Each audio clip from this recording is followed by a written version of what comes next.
Myself. Thank you, Sri Shashi Tharoor. Thank you very much, Mr. Chairman, for this opportunity for a first-time Member of Parliament to have a word on this extremely important occasion. Mr. Chairman, as we reflect on the 60th anniversary of this august House and this Parliament, it is time to think a little bit about the democracy that this body enshrines. The whole emanation of the idea of India, to borrow Rabindranath Tagore's famous phrase, the idea of a plural civilization, a civilization that has been written over by generations of people of various backgrounds coming to contribute to our history. Nehruji spoke of a palimpsest, written over by new succeeding waves of people coming to this country, making the India we know today, and yet not erasing what has gone before.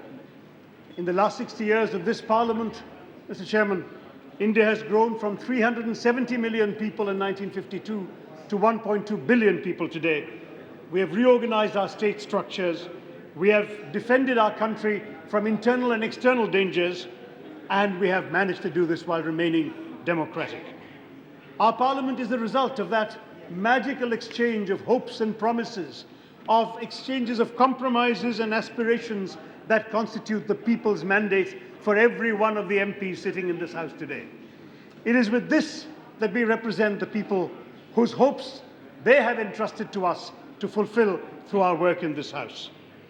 Democracy that we in this House and this institution embodies has given the poor, the oppressed, an opportunity to break free of their lot. And it's reflected too in the changing composition of this Parliament, the degree to which the broadening social and class base of this Parliament has been reflected in the history of the last 60 years, the way in which no one today is excluded, and we have a Parliament that truly looks like India. Our Parliament, Mr. Chairman, reflects our great diversity.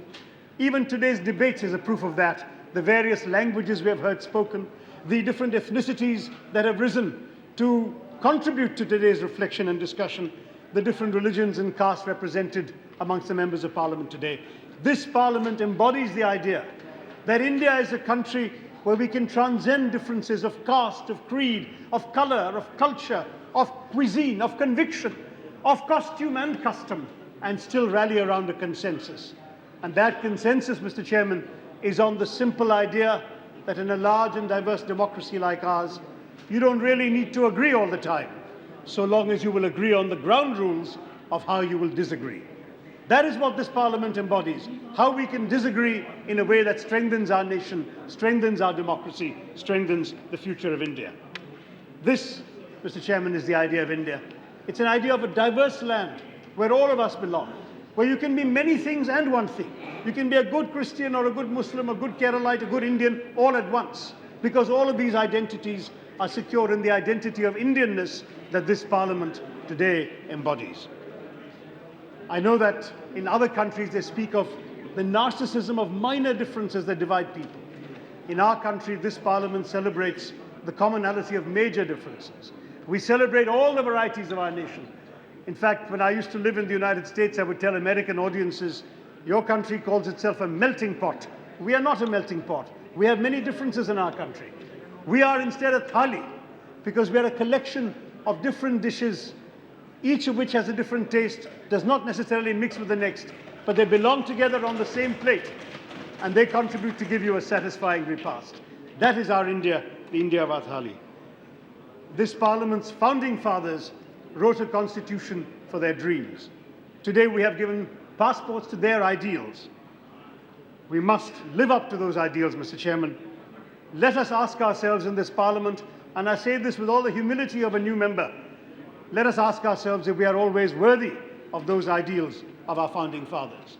Let us ask ourselves if the way in which this Parliament was conducted 60 years ago is still the way in which we behave today, whether the slogan shouting, the disruption that we have seen that has deprived us of so many days of work in this House is a true reflection of the high aspirations that we are praising and honoring and commemorating today. Let us also say to ourselves that this is a time when many outside this Parliament, self-appointed representatives of civil society, have challenged this Parliament's right to represent the people, have claimed it has a disconnection from the popular will of this country. Let us show not only that we have the popular mandate through the votes we have won, let us show also that we believe in fulfilling the needs of our people and that we will use this Parliament to work for the people and not to disrupt our work. Equally, Mr. Chairman, I had the privilege of calling on the Speaker to offer the suggestion that we could take the Parliament to the people by having a 5-day session somewhere other than Delhi. I suggested Bengaluru, not only because it is a state ruled by a party other than mine, but because it has the facilities to host both houses of Parliament. Let us go to another part of the country, show the nation that they too have a claim. They don't have to come to Delhi to see parliamentarians at work, that it is available to them everywhere in the country. I would respectfully suggest, Mr. Chairman, that what we need to do is to remain faithful to the founding values of our nation's Parliament, to the founding values of our democracy and our Constitution. And in that process, we need to revive it. We need to come with new, creative, positive ideas to make Parliament more relevant and more connected to the people of this nation. If we are true to these founding values of the 20th century, I know this Parliament can go on to transform the future of India in the 21st century. Thank you, Mr. Chairman. Thank you, Sri